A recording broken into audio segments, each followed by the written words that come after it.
kind way. The people in Europe are now looking at what's going on, and they're saying, wait a minute, maybe we need not get approval by the church to do this. So you have the growth of nations. England, Spain, France, just to mention three. Oh, and yeah, the little country that lies next to Spain on the west side is Portugal. Okay. Well, we have three major religions.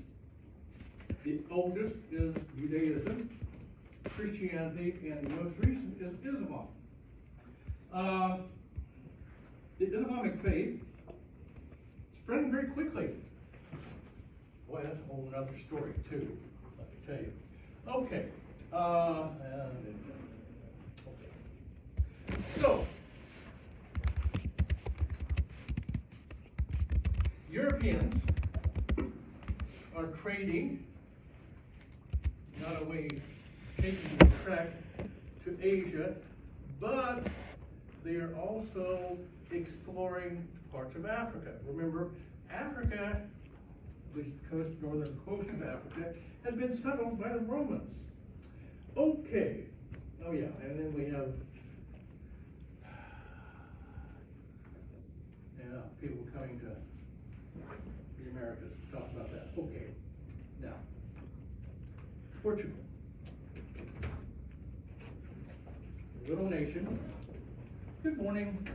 If I might have your autograph, please, sir. Ma'am. Sir. Thank you. Anyway, Portuguese were shipbuilders. The leader of Portugal was really focused on maritime trade. So you have the Portuguese that are now going, the Italians have the trade with Asia tied up. Let's try something else. So the Portuguese become the first European power to sail around Africa to Asia. And then their leader is Prince Henry the Navigator, in case you want to know. Okay, so what happens? Well, if you look closely at the map here, you see little arrows pointing along the route that the Portuguese traders took. This changes things. What happens is that, well, hey, sailing ships, they can only carry so much food and stuff, and they have to stop and replenish some food, whatever they're doing. And so they sail around Africa, they stop when they need food and trade with the natives for food or whatever they need. Okay. Now here is something that's going to change the world-ish as far as Europeans are concerned. Native peoples in Africa for centuries have had warfare. That's nothing new. One of the things that they did do, however, is that they captured people and used the captives as slaves. So the native peoples in Africa start trading slaves to the Portuguese. And this reignites the slave trade. Okay, Portuguese, yada, yada, yada. What was the original slave trade? Now, okay, we talked about this, disease, yada, yada, yada. Oh, yeah, okay.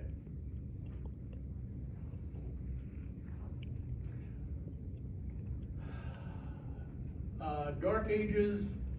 Now these are terms that are used by historians, modern day historians. Historians of that time didn't say, oh my gosh, we're the Dark Ages. No. The Dark Ages in the continuum of history are from the time of the Roman Empire in the West to basically the Renaissance, the rebirth. Now, one of the things that happens during this period of time is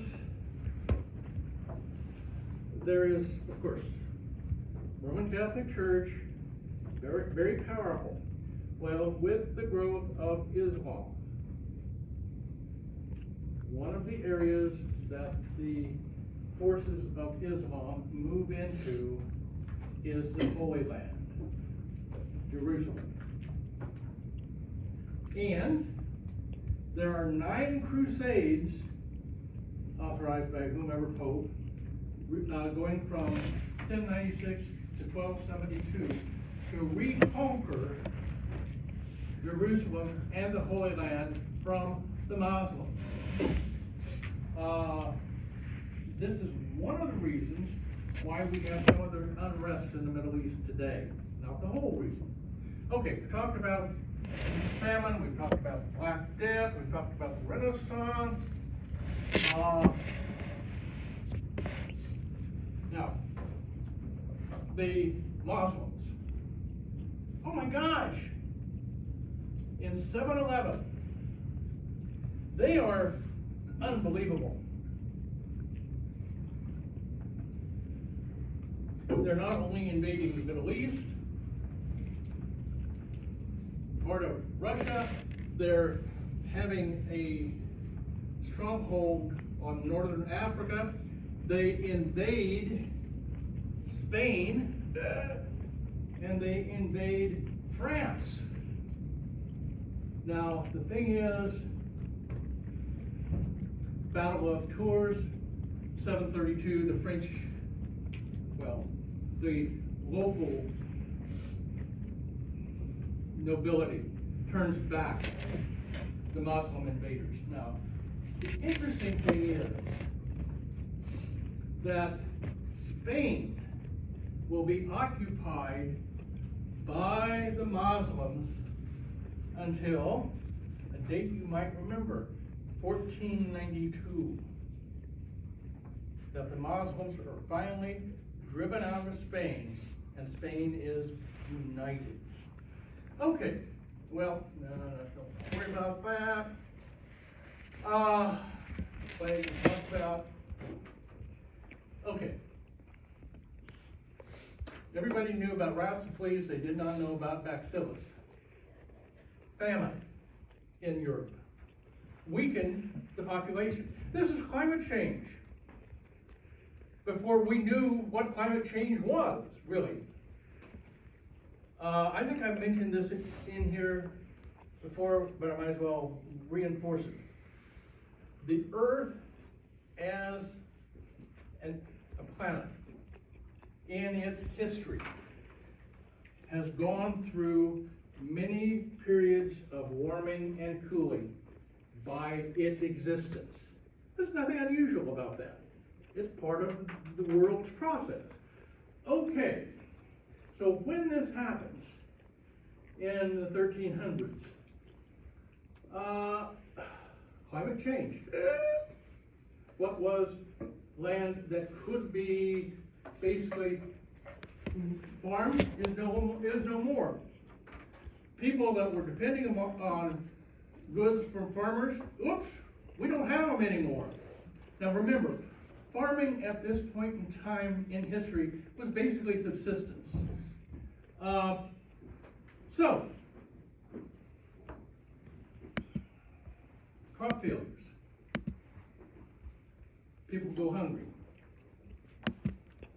As many as 15% of the peasants in some villages in England die of starvation.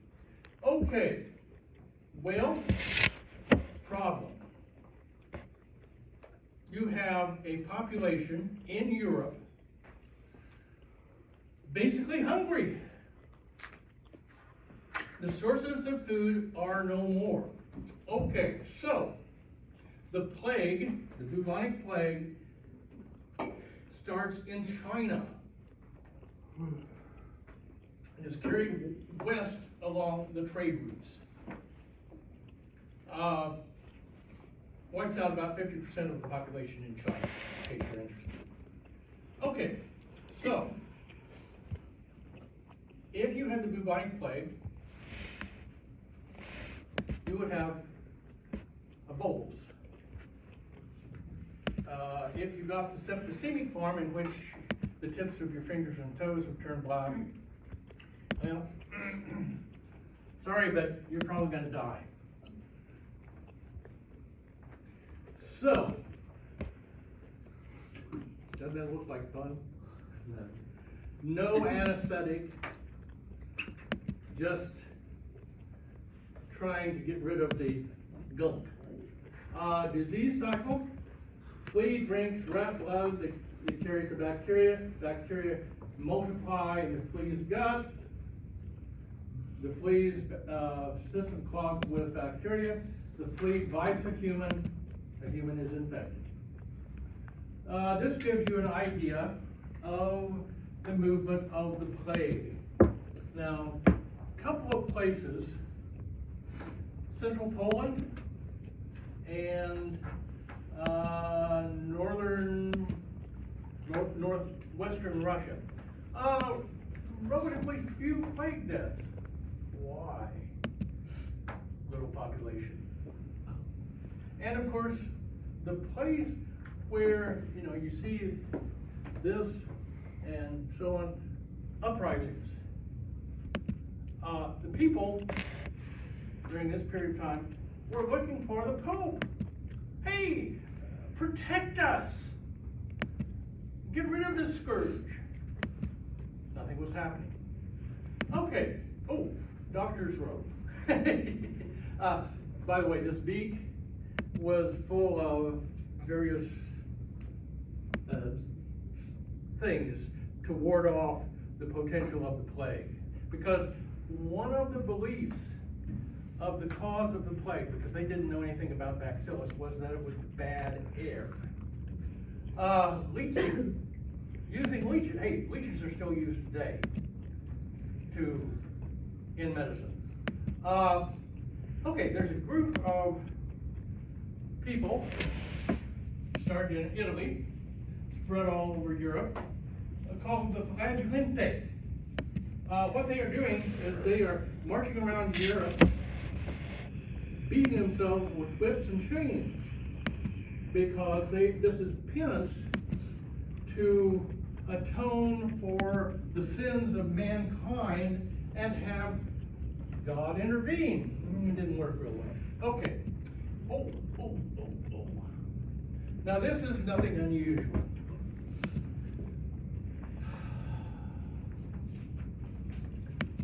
One of the groups in Europe that is singled out by the Catholics in Europe as being the cause of the plague are the Jews.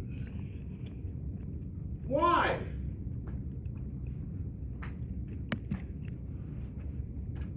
The Jews were responsible for the crucifixion of Jesus. Well, Jesus was a Jew. Oh, that's okay. Anyway, all right, mortality rate.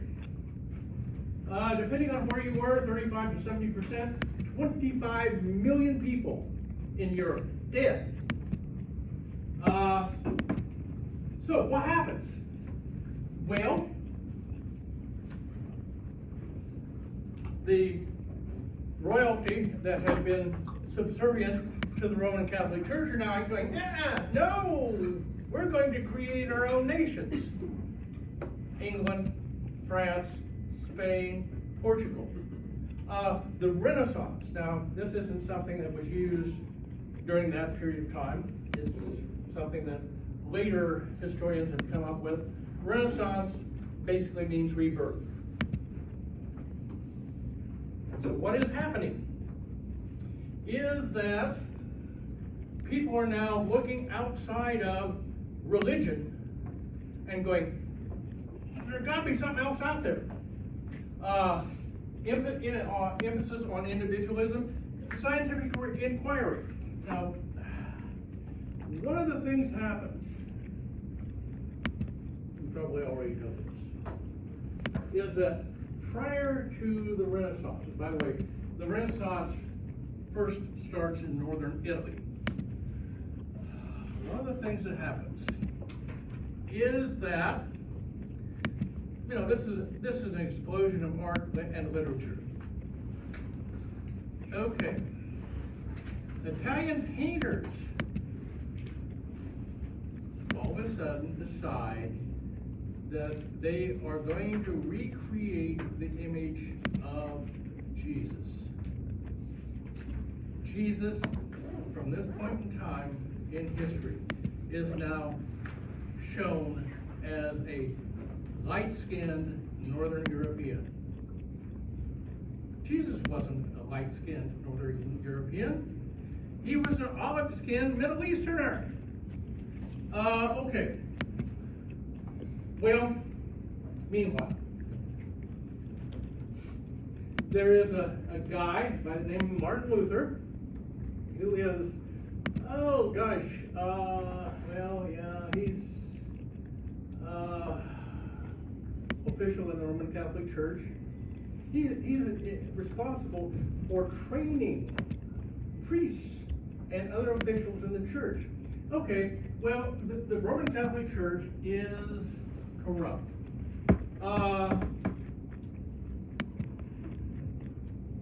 The church is corrupt. The church is selling indulgences, which is basically a way that if you have money and you give it to the church, you get special treatment. There is a Dominican friar by the name of Tetzel who is selling indulgences, and basically what this is if you give money to the church, then you get for all intent and purpose, a get out of hell free card. So when you die, You tied it? Good.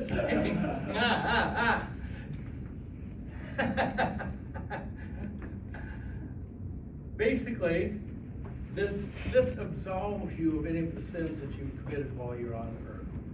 Right. Okay. Well, Martin Luther decides that there are problems within the Roman Catholic Church, and so he lists, these are called 95 Theses, basically it's 95 questions, that he lists and nails on the door of the Wittenberg Cathedral on Halloween. This is long before trick and treat. By the way, skipping a little bit, if you are a good Catholic, October 31st is the time when there is a close proximity of heaven to earth. Okay, so Martin Luther puts these 95 questions on the door of Wittenberg Cathedral. And what he wants to do